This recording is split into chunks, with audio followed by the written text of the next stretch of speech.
I will say is this: there is no judgment when it comes to mental health. People feel the way that they feel, and we have to respect that they have those feelings. But what we can do is show them that there are different ways to look at problems. Right. There may be different methods and strategies that perhaps they have not used before that will allow them to be more successful in coping with the stresses of the world and the problems that they have in their life. So first and foremost, a good mental health professional will not be judgmental. It doesn't matter what you've done or what you felt in the past.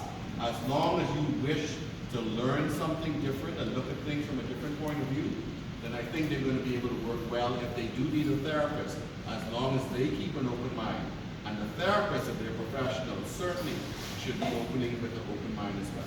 And so when they come to talk to you, which they should, the information that they share, what level of confidentiality does that exist at?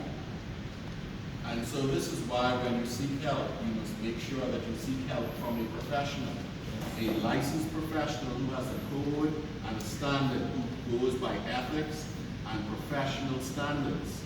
Privacy and confidentiality should be assured to any client who's presenting themselves for assistance from a mental health professional.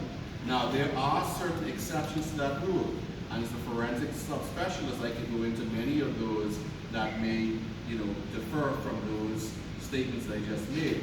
But by and large, confidentiality is assured and preserved by professionals who are mental health experts. A final question for you in this round, Dr. Dillet. What can we do as a society to assist those with mental health issues? So, education, exposure, and funding. We must educate everyone from children, adolescents, to adults, to the elderly, that mental health symptoms can happen to anyone. It's estimated that 1 in every 2 people will experience some severe mental health symptom in their lifetime. At any given point in time, 10% of the population has severe symptoms. Many of our major disorders, the prevalence rates are anywhere between 1 to 2% to 5 to 10%. So education is important. How do you recognize mental health symptoms? Well, they can be mild. They can be changes in your appetite. They can be insomnia, not sleeping well. It can be having less mental and physical energy.